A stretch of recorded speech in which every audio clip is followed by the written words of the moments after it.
Hello, దయచేసి ఆ కార్లు అడ్డం తీయాలి. సాయి ప్రసాద్, ఆ కార్లు పంపించేయండి. ఆ మహిళా మనులందరినీ ముందుకు రమ్మనండి.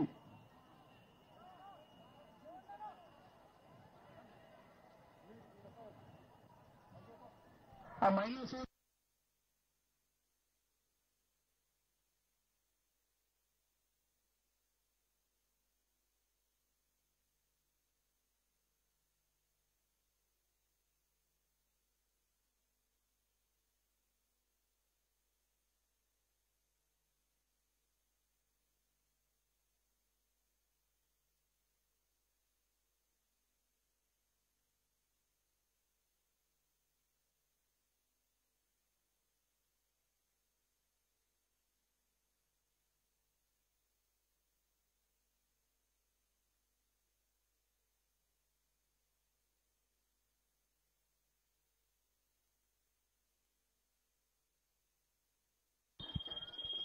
చాలు చాలు చాలు.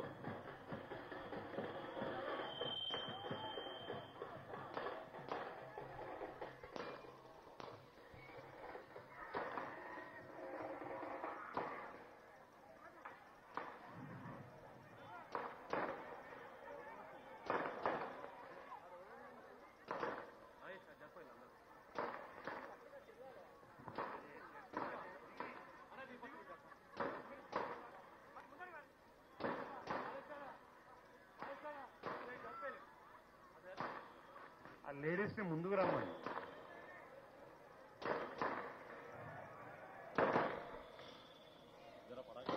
ఆ పటాకులు పక్కకు తీసేయి. అవి తీసేయబా, టైం లేదు.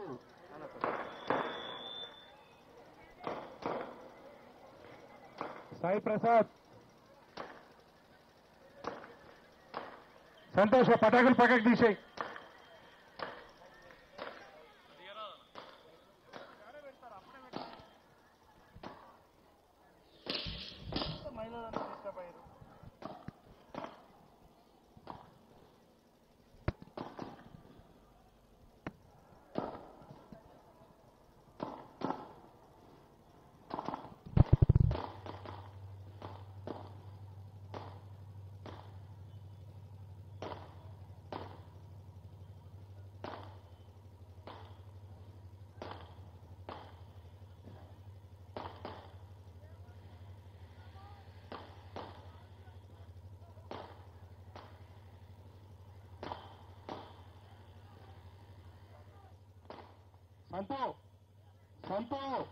సంతోష్ ముంగడు రమ్మన్న పటాకులు తీసే.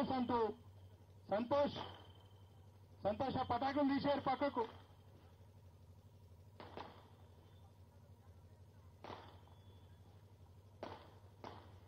ఆ లేడీస్ సోదరుమణులంతా ముందుకు రమ్మనండి. సంతోష్, అరే లేడీస్ ని ముందుకు రమ్మని. సంతోష్,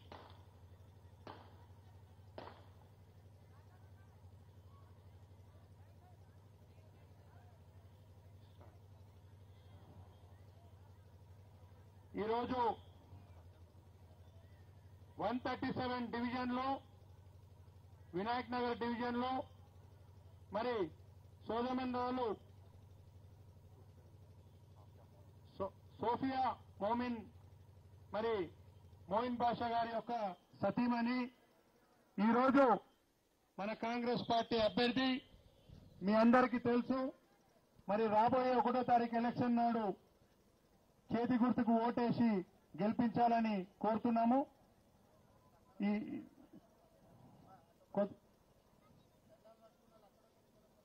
ఇప్పుడు మరి క్యాండిడేట్ మాట్లాడవలసిందిగా కోరుతున్నాం.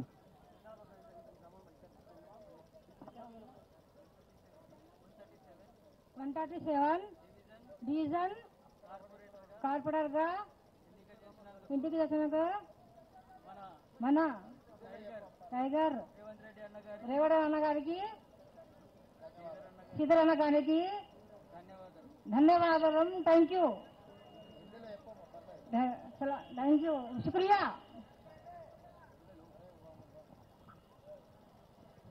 ఇప్పుడు మీరందరూ ఎదురు చూస్తున్న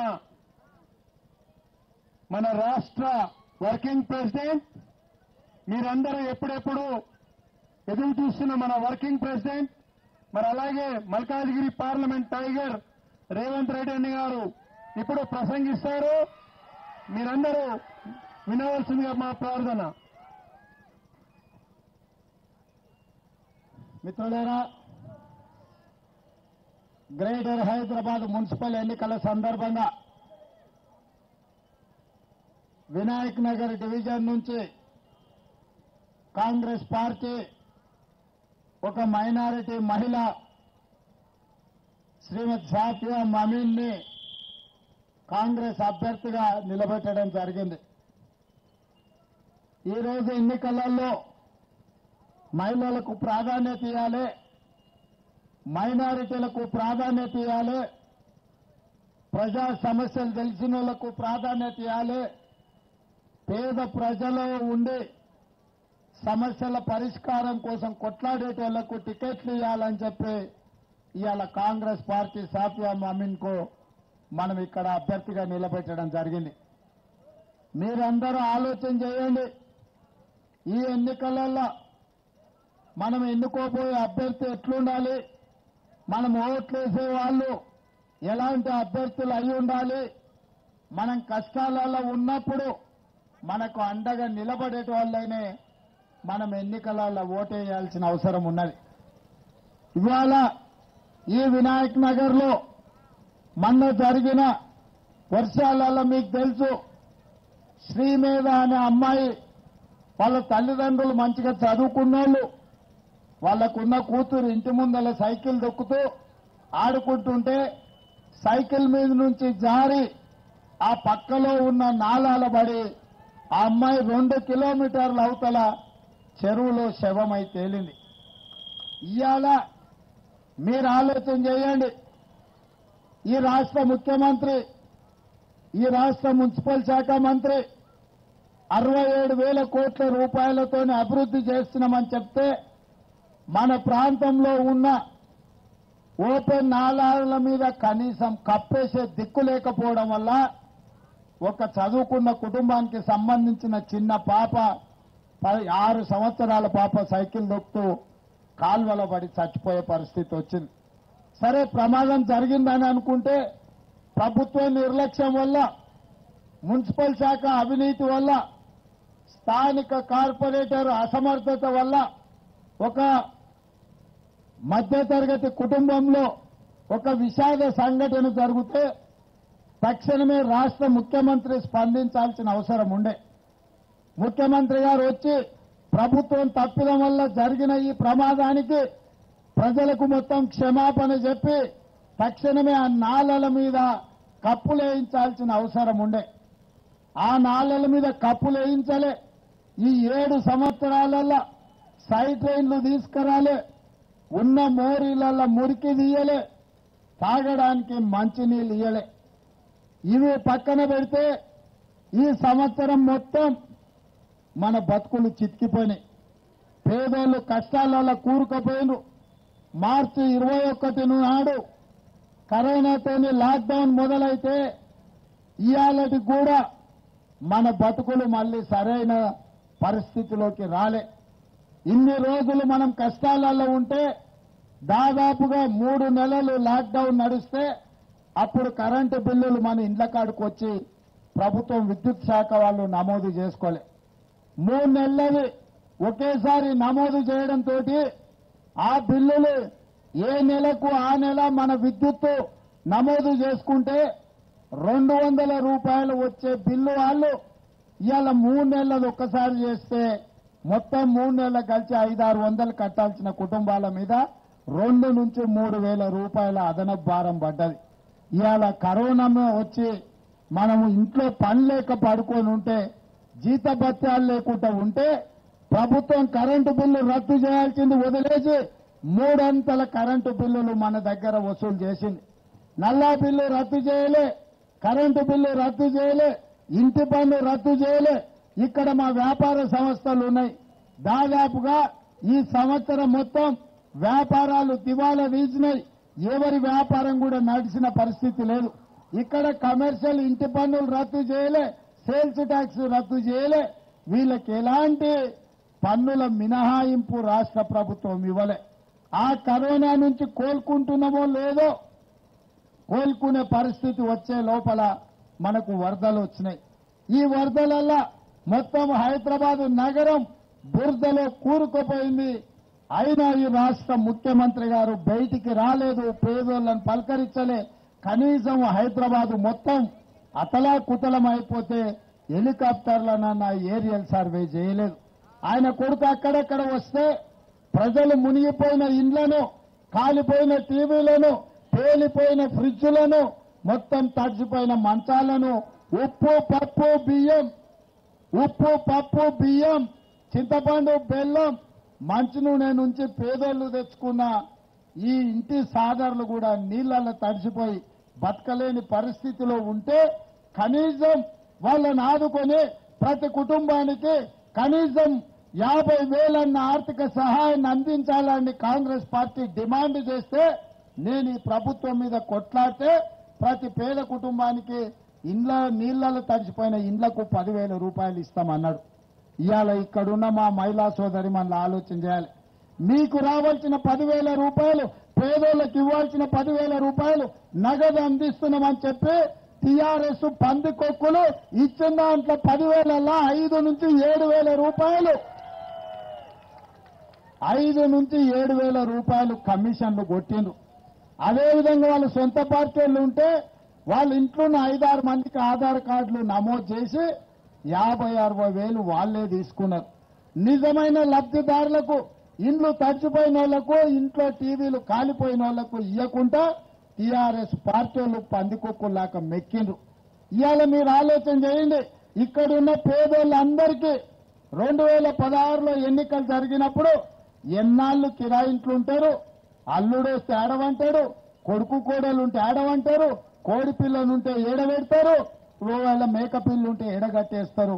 కాబట్టి మీ పేదోళ్ళందరికీ సంవత్సరం తిరిగే వరకల్లా మీకు డబుల్ బెడ్రూమ్ ఇండ్లు ఇస్తా.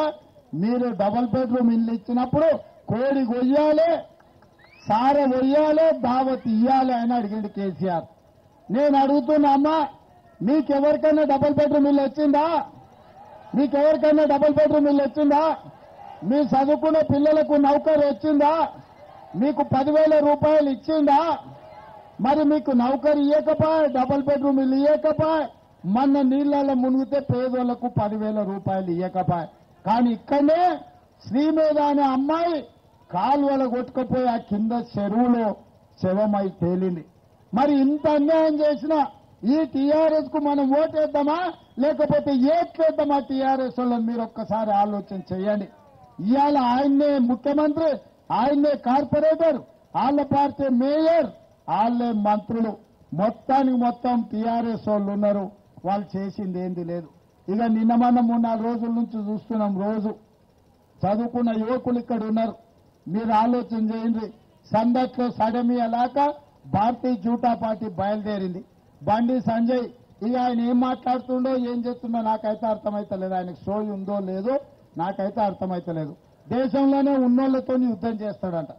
ఆ పక్కన చైనా మొత్తం మన భూములకు ఆక్రమించుకుంది. 100 కిలోమీటర్లు లోపలికి వచ్చారు. శాతనైతే మొగోళ్ళు అయితే గా చైనా మీద యుద్ధం చేసి గా దేశాన్ని ఓడించారు. శాతనైతే పక్కనున్న పాకిస్తాన్ మీద యుద్ధం చేసి మీ ప్రతాపం ఏందో చూపించుండ్రి. ఈడొచ్చి మతం అడ్డం పెట్టుకొని హిందూ ముస్లింలు 20 ఏళ్ల నుంచి ఈ 20 ఏళ్లలో ఒక్క రోజు కూడా కర్ఫ్యూ లేకుండా కలిసి ఉంటే హైదరాబాద్ లో కర్ఫ్యూలు తీసుకొచ్చే పరిస్థితి మళ్లీ హైదరాబాద్ కు కల్పించే ప్రయత్నం ఇవాళ బీజేపీలు చేస్తున్నారు. నేను అడుగుతున్న వాళ్ళను, కార్పొరేటర్ గెలిపిస్తే, మేయర్ గెలిపిస్తే ఇంటికి 25,000 ఇస్తారంట. బండి కొట్టకపోతే బండి ఇస్తారంట, లారీ పోతే లారీ ఇస్తారంట, కారు పోతే కారు ఇస్తారంట, సైకిల్ మోటార్ పోతే సైకిల్ మోటార్ ఇస్తారంట. నేను మిత్రుడు బండి సంజయ్ని అడుగుతున్నా, అయ్యా బోడి మేయర్ ఉంటేనే గిన్నిస్తే మీకు మోడీ ఉన్నాడు కదా 10,000 కోట్ల రూపాయలు తీసుకొచ్చి పేదలకు పంచిపెట్టి అప్పుడు అడిగి పేదలను ఓటు. 20 లక్షల రూపాయల బడ్జెట్ ఉంది నరేంద్ర మోడీ గారి దగ్గర, ఈ దేశ ప్రధానమంత్రి దగ్గర. ఆయననే కాదు, దీన్ని పక్కనే కూతేటు దూరంలో ఉన్న సికింద్రాబాద్ నుంచి కిషన్ రెడ్డిని కేంద్ర మంత్రిని చేసిన ప్రజలు గెలిపించి. ఇవాళ కేంద్ర మంత్రి కిషన్ రెడ్డి చేయలేని పని వినాయక్ నగర్ లో కార్పొరేటర్ చేస్తాడా? మీరు ఒక్కసారి ఆలోచన చేయండి. కేవలం ప్రజల్ని మభ్యపెట్టి మతాల మధ్యలో పంచాయతీ పెట్టి మనల్ని మనం కత్తులతో ఒడుచుకుంటే వాళ్ళు మంచిగా ఖుషి చేసుకొని దావతులు చేసుకొని ఒకరు అల్లై బల్లై చేసుకొని కార్పొరేటర్లు గెలుస్తారంట. నేను మొన్ననే ఒక వీడియో విడుదల చేసిన, ఇక్కడ ఉన్న వాళ్ళు చూసి ఉంటారు. हमारे माइनॉरिटी भाइयों, आप सोचो असद भाई किसके लिए काम कर रहा? असद भाई और किशन रेड्डी साहब ने दोनों मिलकर राजभवन में अलग रूम में जाके क्या बात कर लिए आप लोग सोचो। मैं उसका वीडियो भी सबको दिखाया। ये लोग बाहर दिखाने के लिए ये सब कुछ नाटक खेलते रहते हैं, क्योंकि उनको ओल्ड सिटी में वोटा होना, इसको बीजेपी वाले को नए सिटी में सीटा मिलना। ये दोनों मिलकर हिंदुस्तान को पूरा लूटने के काम में लग गए। आप लोग सोचकर, जहां पर एमआईएम है, अगर एमआईएम को वोट डालना है तो ओल्ड सिटी में दो। जहां पर नया सिटी है, जहां पर लोगों के लिए काम करने का श्रीधर जैसा लीडर आपके साथ में है, यहां पर कांग्रेस पार्टी को वोट देने के लिए अब वायदा देना है। हम लोग कांग्रेस पार्टी की तरफ से साफिया मोमिन को हम कांग्रेस कारपोरेटर के टिकट दिए। और कभी भी माइनॉरिटी लोगों को टिकट नहीं देते बोल के आप लोग बोलते, हम लोग लिए दिए, आप जिता के भिजाओ। మీరు ఈ రోజు ఆలోచన చేయండి, మన పేదోళ్ళ 10,000 రావాలన్నా, మన పిల్లల నౌకరు రావాలన్నా, మన బస్తీలో రోడ్లు రావాలన్నా, మనకు తాగనికి నీళ్లు కావాలన్నా, మన పెరిగిపోయిన కరెంటు ఛార్జీలు తగ్గాలన్నా, ఎల్ఆర్ఎస్ ఓవాలన్నా, బీఆర్ఎస్ పీడ విరగడి కావాలన్నా నాకు ఒక 30 మంది కార్పొరేటర్లను నాకు అండగా ఇవ్వండి. ప్రశ్నించే గొంతని పార్లమెంటుకు నన్ను పంపించారు. ఈ దేశంలోనే పెద్ద పార్లమెంటు నియోజకవర్గం మల్కాజ్గిరి నుంచి నన్ను ఎంపీగా గెలిపించారు. నేను పార్లమెంట్లో అయితే నేను కొట్లాడతా, జీహెచ్ఎంసీలో నేను కొట్లాడాలంటే నాకు ఒక 30 మంది కార్పొరేటర్లను నాకు అండగా ఇవ్వండి. నేను అద్భుతాలు చేసి చూపిస్తా. ఈ 30 మంది నాకు అండగా ఉంటే 50 మంది ఎంఐఎం, 100 మంది టీఆర్ఎస్, అదేవిధంగా ఎక్సాఫిషియల్ 45 మంది, 200 మంది ఒక్క పక్కన కూర్చున్నా నేను ఒక్కరిని కొట్లాడి ఈ పేదోళ్ల కోసం, ఈ 10,000 రావాల్సిన వాళ్ళ కోసం, డబుల్ బెడ్రూమ్ ఇండ్ల కోసం, కరెంటు కోసం, నీళ్ల కోసం, రోడ్ల కోసం, సైడ్ ట్రైన్ల కోసం, సీసీ రోడ్ల కోసం నేను కొట్లాడి ఈ రాష్ట్ర ప్రభుత్వం మెడలు వంచి మీ బస్తీలు అభివృద్ధి చేపించే బాధ్యత నాది. కాబట్టి మిత్రులారా, మీరందరూ సహకరించి, మీరందరూ ఆశీర్వదించి కాంగ్రెస్ పార్టీని ఈ ప్రాంతంలో వినాయక్ నగర్ లో సాఫియా మొమిన్ను కార్పొరేటర్ గా గెలిపించాల్సిందిగా మీ అందరిని కోరుకుంటూ మీ దగ్గర సెలవు తీసుకుంటున్నా. జై కాంగ్రెస్, జై కాంగ్రెస్. హస్తం గుర్తుకే. అమ్మా గుండెలు వలగాలి కేసీఆర్ కు, మోడీకి. మీరంటే హస్తం గుర్తుకే, హస్తం గుర్తుకే. ధన్యవాదాలు మిత్రులారా.